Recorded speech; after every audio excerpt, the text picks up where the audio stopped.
मयुरी मला खात्री होती तू येशील. हे बघ तू माझ्याकडे बघ. तुला एकदा तरी असं वाटतंय का की मी तुझ्यावर खोटं प्रेम करतोय? मयुरी यार मी तुझ्यावर जेन्युइनली खूप प्रेम केलंय. हे बघ I love you and I mean it. त्या अश्विनीच्या बोलण्यामुळे माझ्यावर संशय नको घेऊस ना. मयुरी तू आपल्या प्रेमाला आपल्या मैत्रीला असं 1 मिनिटात कॅन्सल आउट नाही करू शकत. मला ऍटलीस्ट एक चान्स तरी दे ना. मी चान्स दिलाय प्रतीक. आपल्या नात्याला काहीतरी अर्थ आहे म्हणून मी आईशी खोटं बोलून तुला भेटायला आले ना. मलाही बघायचंय मी माणूस ओळखायला कशी चुकले. Thank you so much Mayuri. Mayuri तू माझ्याकडे बघ ना. इनफॅक्ट माझ्या डोळ्यात बघ. तुला असं एकदा तरी वाटतंय का की माझं तुझ्यासाठी प्रेम खोटं आहे?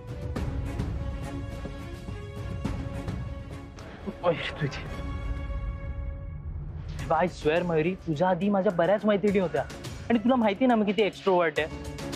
पण मयुरी तुला बघून जी प्रेमाची फिलिंग आली आहे ना ती मला इतर कुठल्याच मुलीला बघून नाही आली आहे ग. प्रतीक पण माझी आई खोटं का बोलेल? माझा विश्वास आहे तिच्यावर पूर्ण. तेच तुला चांगलं माहिती आहे ना आणि म्हणून तर तिने ते तुला शब्द वगैरे घालून माझ्यापासून लांब राहायला सांगितलंय. मला नाही पटत आहे हे. बघ मयुरी मी असं नाही बोलत की अश्विनी वाईट आहे और तिचा हेतू वाईट आहे.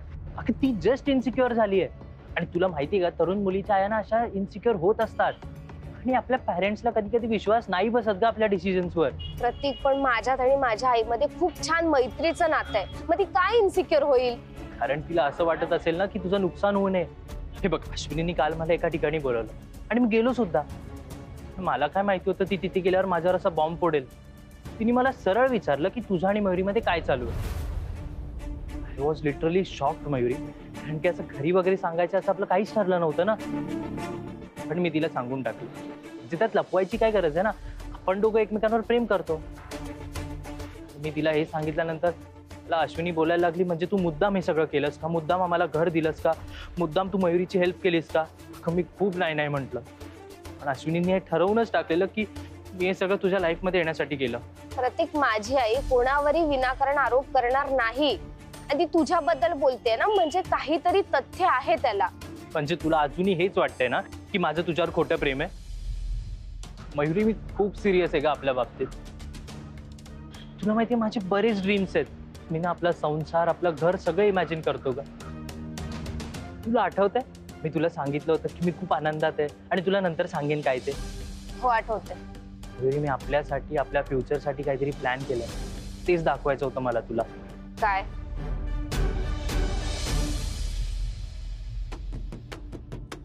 हे बघ हे आपलं घर आहे.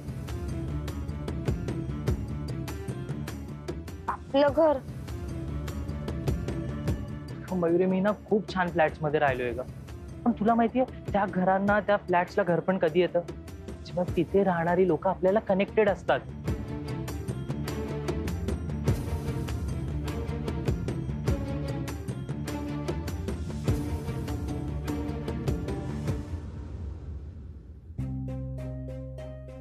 मयुरी तू आवडायला लागलीस ना तेव्हापासून मी यात पैसे टाकतोय.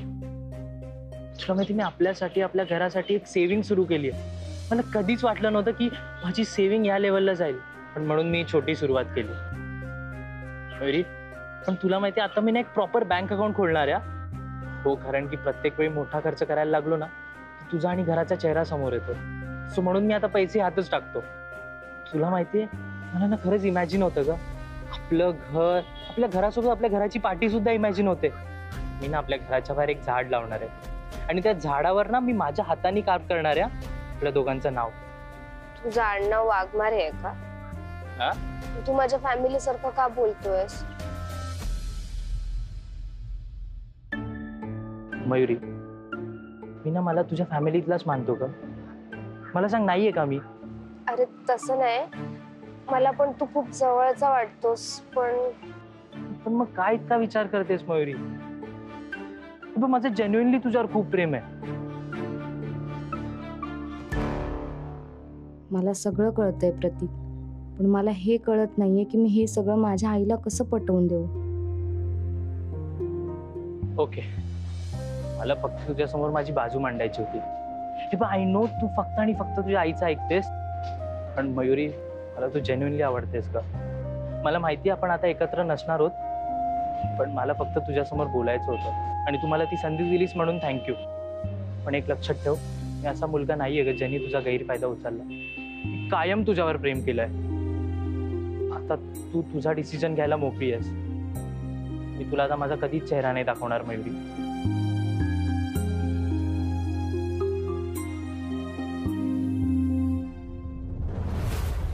चल हा माझ्यासोबत चल. मयुरी आता कुठे जायचंय? प्रश्न नको विचारूस, चल.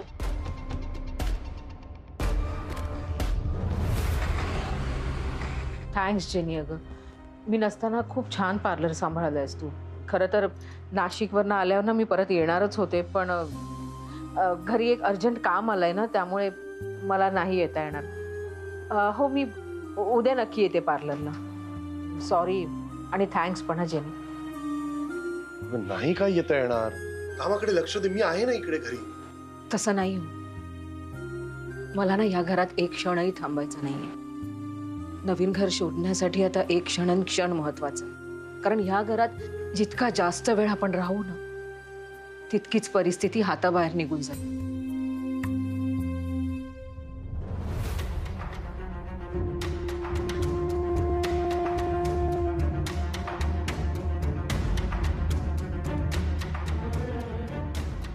इथे का आलास तू परत? आई तो आला नाहीये, मी घेऊन आले त्याला. मी भेटायला गेले होते त्याला. तू भेटायला गेली होतीस म्हणजे? तू ऋतुजाकडे गेली होतीस ना? खोटं बोलले मी तुझ्याशी, जसं तू बोलतेस. तू का खोटं बोललीस आई माझ्यासोबत? मी खोटं बोलते? प्रतीक, मी तुला सांगितलं होतं ना की मयूला भेटायचं नाही म्हणून. तुझी हिम्मतच कशी झाली तिला परत भेटण्याची? आणि मयू तो लाख बोलवेल ग.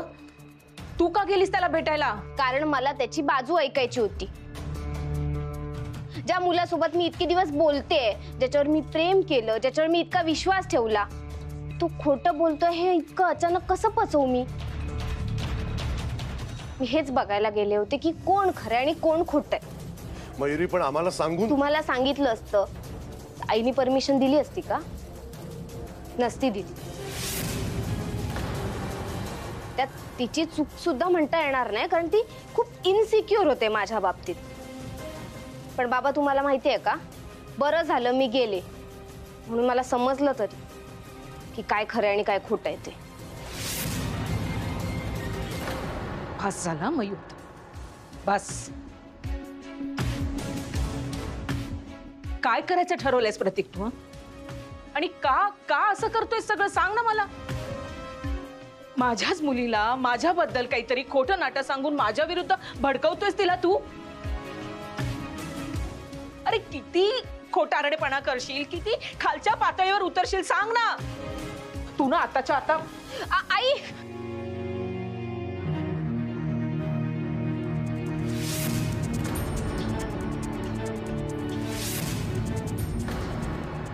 प्रतीक कुठेही जाणार नाही.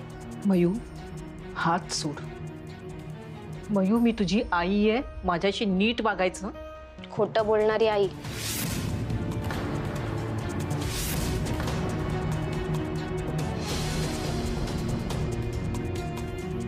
मग सांग ना, तू का वागतेस माझ्यासोबत अशी?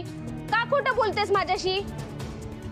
आई आत्याला तुझा कायमच राग यायचा, म्हणून ती आपल्याला सतत त्रास देत आली. कुठच्याही आईला हे आपटणारच नाही की आपली मुलगी प्रेमात पडलीये. मग काय, त्या मुलाचा बंदोबस्त करा असं म्हणून तू एका दगडात दोन पक्षी मारले. बाबा तुमच्या लक्षात येत आहे का, आईने ना आत्या आणि प्रतीक भोवती सगळी स्टोरी रचली. काय बोलतेस मयू? म्हणजे मी जे काही ऐकलं, जे काही तुम्हा सगळ्यांना सांगितलं ते मी स्वतः रचलं होतं असं म्हणायचंय तुला? हो, मनाचं सांगतेस तू. कारण ना प्रतीक माझ्याशी पहिल्या दिवसापासून प्रामाणिक आहे आणि त्याच्या सगळ्या फिलिंग सुद्धा खऱ्यात आहे. मयुरी, तू तुझ्या आई वडिलांसमोर उभी आहेस, जास्त बोलतेस तू. हो बोलते मी फार.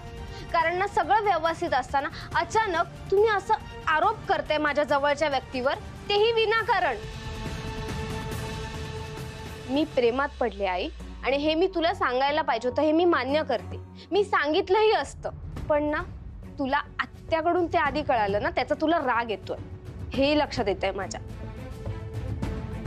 बाबा मला माहितीये माझं शिकायचं वय आहे, अभ्यास करायचं वय आहे आणि माझं अभ्यासाकडे दुर्लक्ष झालेलं सुद्धा नाहीये.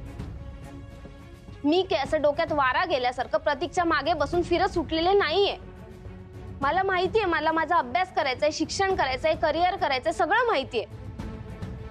तुमचं दोघांचं नाव खराब होईल असं मी कधीच काही वागणार नाही, याची खात्री नाही वाटत का तुम्हाला?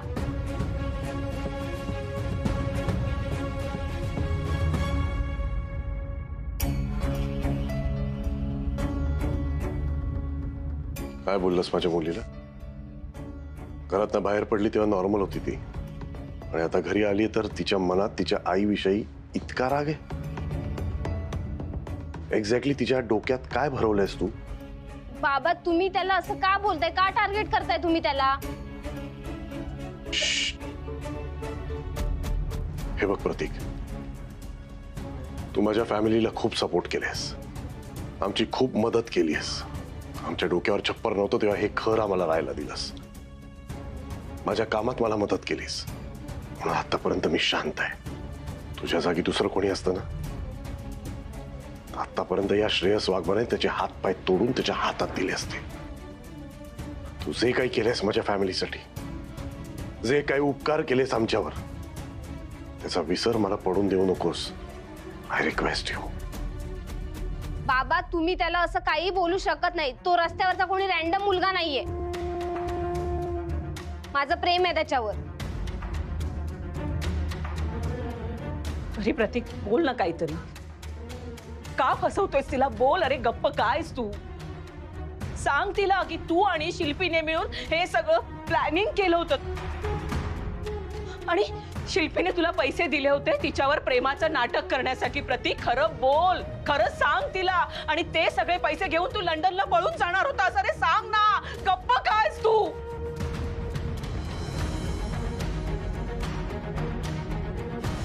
आणि आता तर या प्लॅनचा हुकमी एक्का बाहेर काढणार नाही.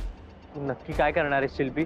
हे बघ प्रतीक, मी तुला आता जे काही सांगते ते मनापासून नीट ऐक. तू आता मयुरीकडे जायचंस आणि तिला सांगायचंस की अश्विनी जे काही बोलतेय ते खोटं बोलतेय. या प्रकरणामध्ये तुझा काहीही दोष नाहीये.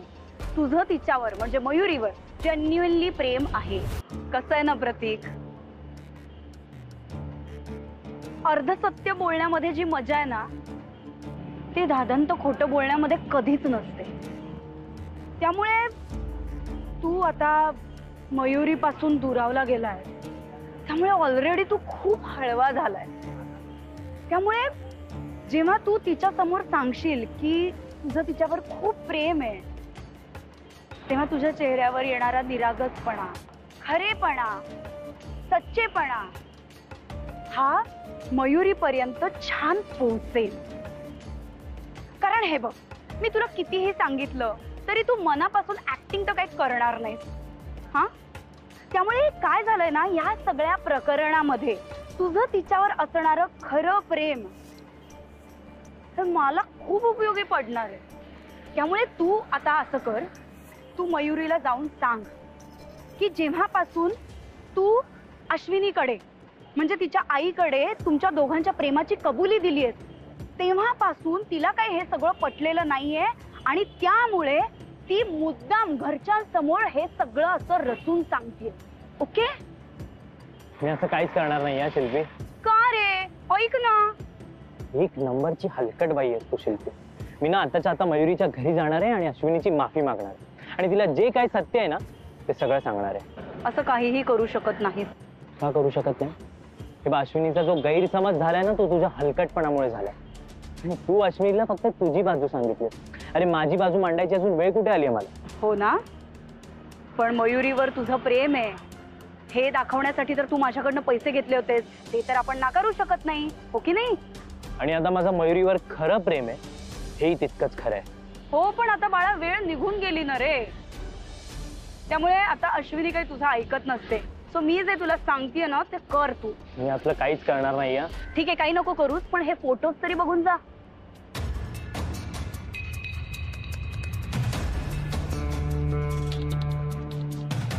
हा कोण आहे? रॉबिन.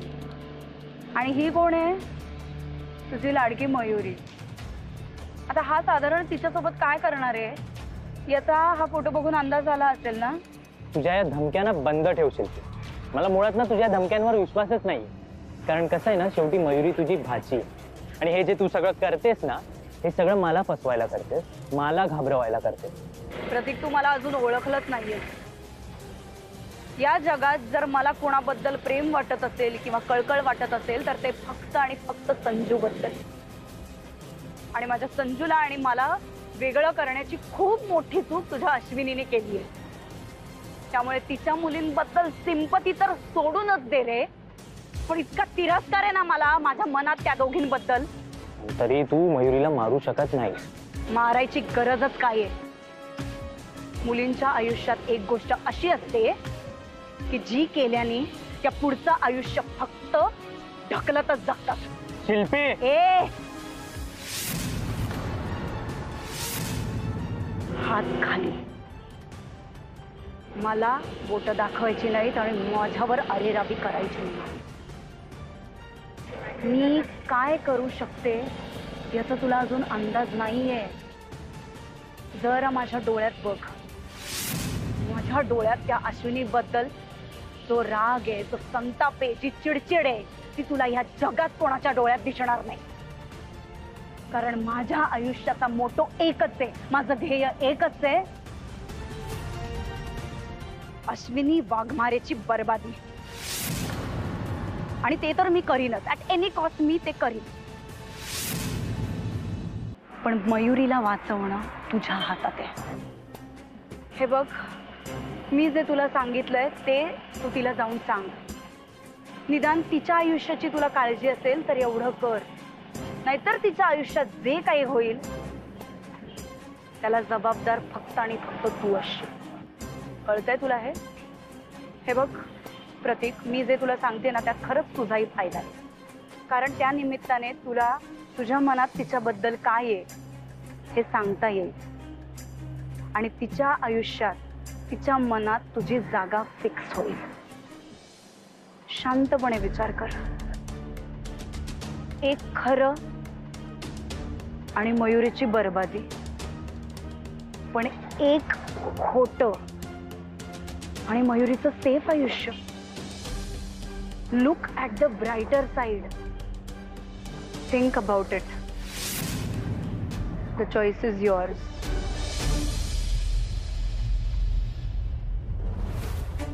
सगळं खरंच सांग प्रतीक आणि मयुरीच्या आयुष्यातनं निघून जा.